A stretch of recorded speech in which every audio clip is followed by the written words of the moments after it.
time for our next keynote with a fantastic title, this one. It's really touched on some of the issues we've already been discussing today and extends upon it, and that's artificial intelligence and human centricity. Intelligence is increasingly artificial, but creativity is still human.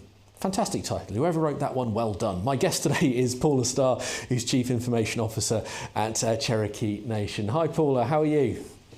I'm doing well, and thank you for the compliment on the title. I actually wrote it myself. I didn't have ChatGPT do it. Fantastic. No, I really enjoyed that title. It really links in nicely to some of the discussions we were having earlier about where AI can come in and where creativity and humanity is essential. You know, I could have got AI to have written all my questions today, and you know what, they wouldn't react to what's actually happened in the questions, and they wouldn't be half as fun. Anyway, the digital floor is yours, and we'll come back with some of my questions at the end. Okay, thank you so much. I want to say, CEO, hello to everybody today, and thank you, Tech Live attendees, for joining me today. Thank you for including me on your learning journey. I really do appreciate it, and I am very much humbled by it. So thank you very much.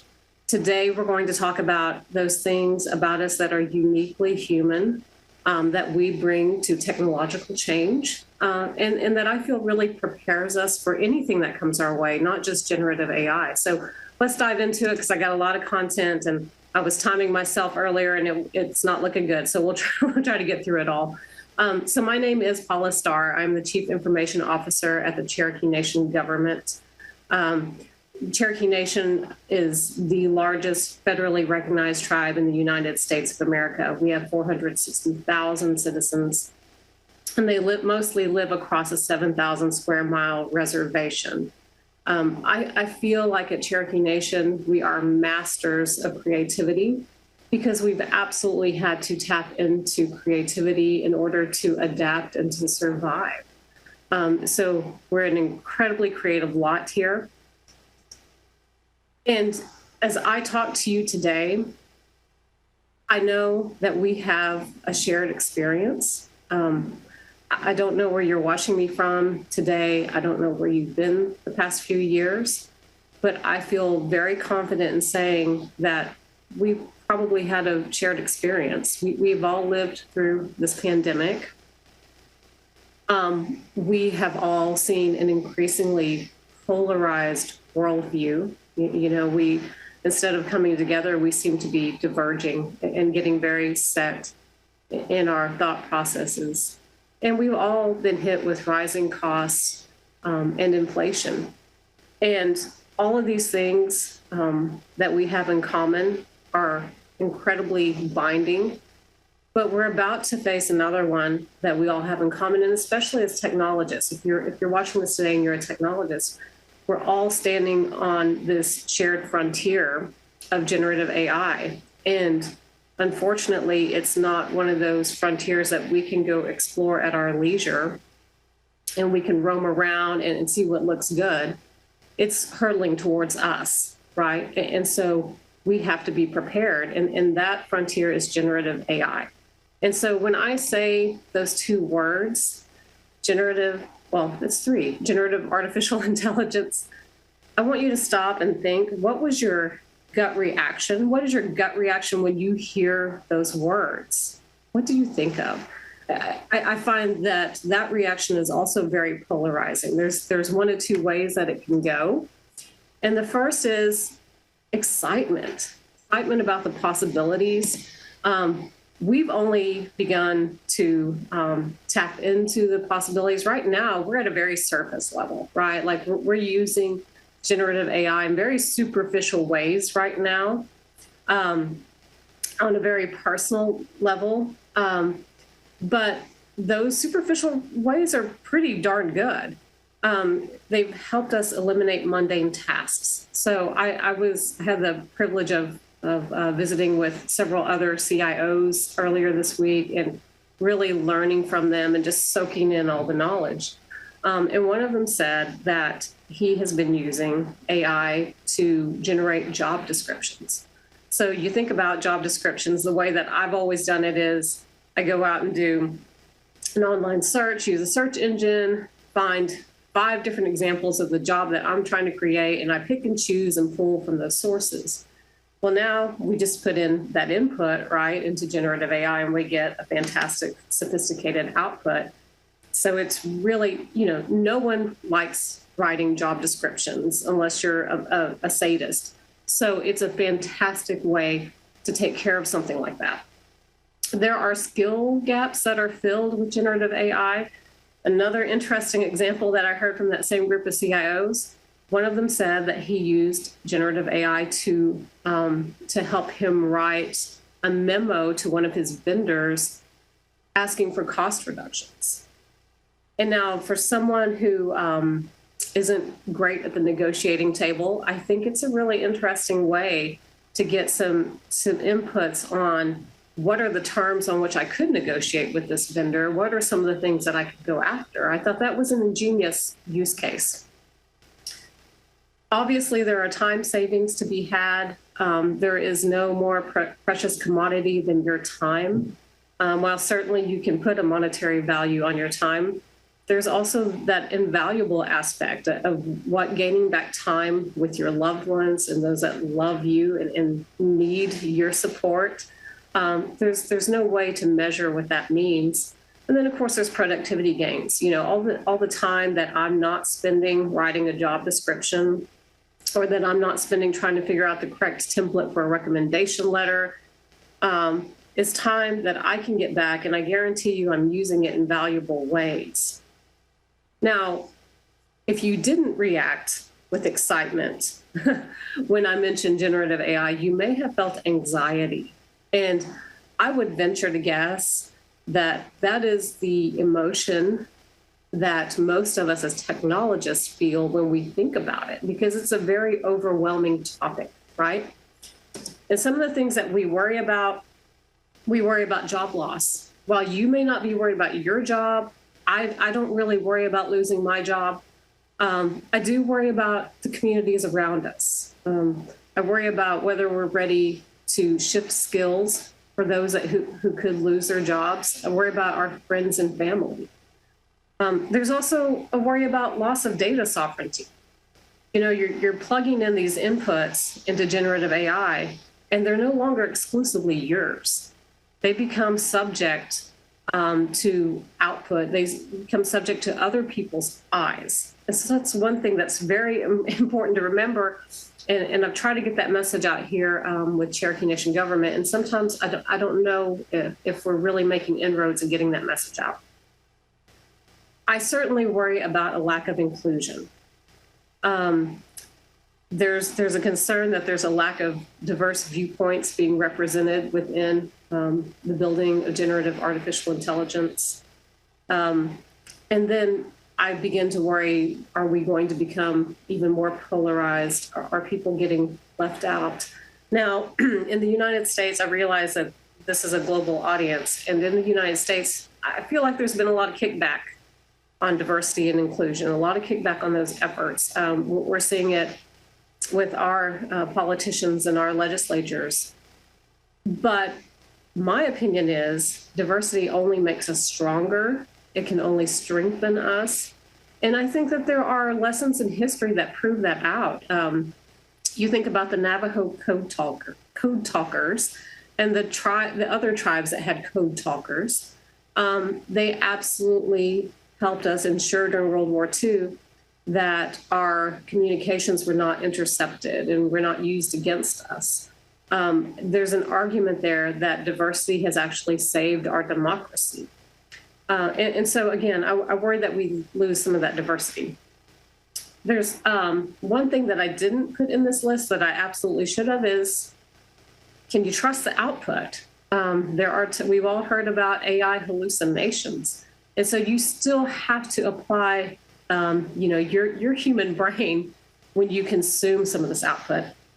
And finally, there's a fear of readiness. If you are a technologist, you have either already been asked or you're about to be asked, how are you going to apply generative AI for us? How are you going to let us have those tools? And that question can set you back, and it can, again, fill you with anxiety. But anxiety and worry are truly useless emotions. And I'm here to tell you that you have every tool available to you already to adapt and to be ready for generative AI and to be ready to apply it, to be able to apply any technology that's new to you. All of those skills are already existing with you, and you already have the ability to continue to cultivate them. So this is my not so scientifically derived formula of what I think it takes to not only adapt and apply, but to transcend, to create something truly wonderful. And to me, that is having that foundation of technology. You've got to have the technology, right? We're not doing this with pen and paper. You got to have the technology, but you have to understand that technology, and you have to fully understand its capabilities, what it can do. Then you have to apply your own understanding of your environment to that knowledge and to that technology base. And then you take those things together and you add in your own human creativity. And that is what makes magic. So let's talk about each piece of this equation. The technology I'm not going to get into, you know that. That's the base, that's the foundation. You know, one thing about the technology is I think people make the mistake of thinking the technology by itself is transcendent. It's not. The iPhone, my iPhone is absolutely indispensable to me. It is not the iPhone itself that makes itself indispensable. It's not the iPhone itself that is transcendent. It is all the things that people have built on top of the iPhone, right? It's all the problems, the real problems that were solved by that iPhone. It's me being able to get a ride share from anywhere and have confidence. And now I can go out and travel. I can go out and explore a city now. Those are the kind of things that are transcendent. But to get there, we start with knowledge, and you've got to cultivate knowledge. Your knowledge is a plant, and you have to care for it. You have to nourish it. You have to water it. You have to make sure that it has everything to grow. And your knowledge is going to grow in correlation to the care and feeding that you give it. It is also going to wither in correlation to the care and feed that you don't give to it. So you absolutely have to keep watering that plant. And the ways that you do that, there's a couple of key things. You really need to follow the latest advancements in technology. I promise you, Technology Magazine did not ask me to do this, but I'm going to give them a shameless plug because not only did they put on this great event, but they also have newsletters that you can subscribe to. If you get those, take a quick read through those every day just to keep yourself current. And the other thing that's big, especially when you're running an IT shop like I am, is to focus in on the latest functionality from your specific vendors, from those vendors that serve your industry. Make sure you know what they can do. I just got back from Cisco Live. That's one thing that's important. You got to go to conferences. You got to go to webinars. You all know that because you're watching this today. But I just got back from Cisco Live, and G2 Patel rolled out the SOC Digital Assistant. To me, that is a game changer for lean IT departments who are trying to protect their digital assets. Salesforce rolled out Einstein GPT recently, and you can go out on their trailhead and actually do a module over Einstein GPT and play with it, get to use it. It's real experiential learning. I've said before, I don't think that the barriers to learning have ever been lower. There are so many resources. You just kind of have to go out and find them, but there are so many resources to help you understand how AI is being applied. But it's not enough to know the technology and to understand it. You have to understand your environment. You have to understand the problems that exist. Now, that all starts with developing relationships. If you will come to your stakeholders in a very open and non-judgmental way, you will be amazed at what they will share with you. You will be amazed at the skeletons that start popping out of the closets. And that's absolutely key. You have to build those relationships. You have to build that trust. You have to let them know, I'm here to work with you. I'm here to help you figure things out. I'm not here to judge anything that you've done in the past. Let's figure this out together. And once you've built that trust, then you really need to dig in and assess the pain points and start prioritizing them. And it's not enough to do it one time. You got to keep iterating. You got to keep going back and doing it again and again and again, because technology changes, right? And you're keeping up with your knowledge. You're learning what's new, what is newly available, and priorities shift with the business as well. So because of those two things, you can't let that understanding get stale. You have to go back in and you have to work on it further. Now, we've talked about having knowledge of the technology and then having an understanding of your environment. Truly, no machine is ever going to understand your environment the way that you can understand your environment. That's magic there. And it feels like those two things should be enough, right? But they're really not, because now you have to apply your creativity. I feel like understanding and knowledge are enough in predictable environments. They're enough in a perfect world. You and I do not live in perfect worlds. And so sometimes you got to get creative with what you're given. And, you know, this pandemic to me was one of the most creative periods I've ever witnessed. We had real problems, right? Real problems push you to be creative. They make you think of things in ways that you never would think of them. They force you to really tap into something that you didn't know you had. And because of that pandemic, there are services that are greatly improved, and our lives will never be the same. Pre-pandemic, I used to spend an hour in the grocery store every week. Now we have scheduled online pickup, scheduled delivery, and I use those methods now. I've probably been in a grocery store 5 times in the past couple of years. But you think about that, from an hour every week to 5 times every 2 years, I'm saving 2 days. I'm like recouping 2 days of my life every year. And you probably are too. And just imagine what kind of gain that is. I mean, that's amazing. And again, it all goes back to, we got to combine knowledge, understanding, and then add some creativity in. One of my favorite examples of this at Cherokee Nation is with our Citizen Access Portal call center.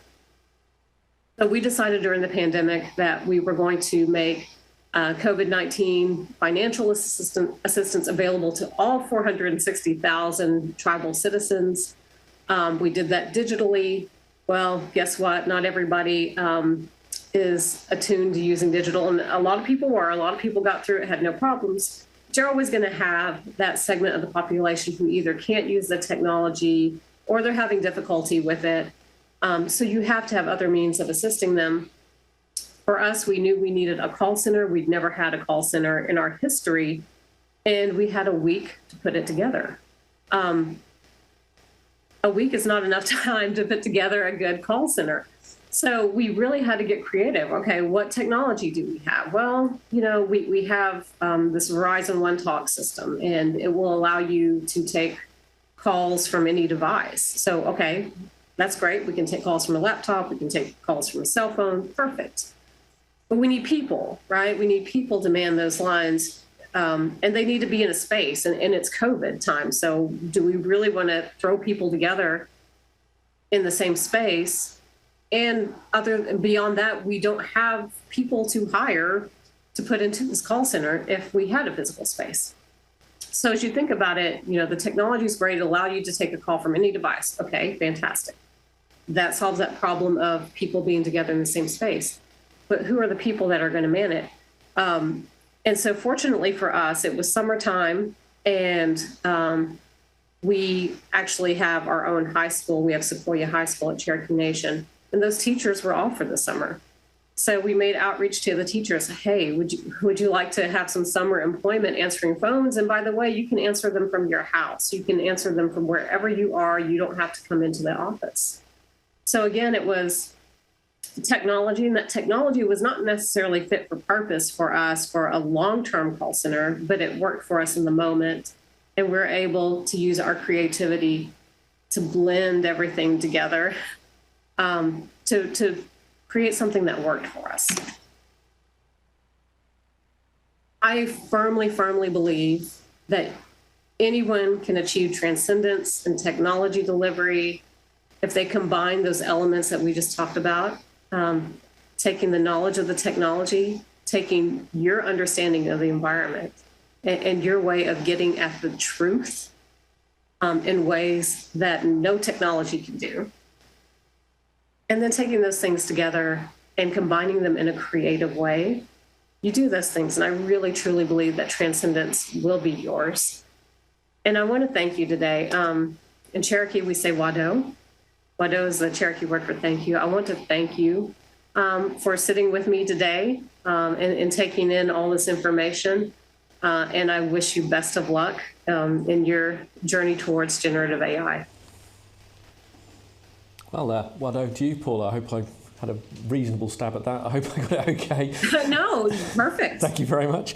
One question before we move on to the network break, because I know from experience of hosting such things, if you stop people going to their network break, people get grumpy. So I'll just do the one question. And it rounds up a lot of things that we've been talking about today when it comes to AI, but really bringing in the human centricity and the creativity that you were talking about there. For you, is it a mindset? Because it can be very easy to think negatively about AI. We were talking about job displacement, we were talking about bias earlier and so forth. For you, is it important to think positively about it and about the opportunities it brings when it comes to the human opportunities? Absolutely. And here's the thing. We can't do it. It's coming, right? And it's here. It's here. So we have no choice but to dive in. It's much easier to dive into something when you're thinking about it positively than when you're thinking about it negatively. Those negative things, I don't know that there's much that we can do to forestall all of that, all those negative outcomes. The best that we can hope for is to use it in our own positive way and create our own positive outcomes. That is a very good way to think about things and a perfect way to lead us into our networking break. Paula, thank you so much. Really enjoyed your presentation, really enjoyed your company. Thanks for joining us at Tech Live London. Thank you all so much. Thank you very much.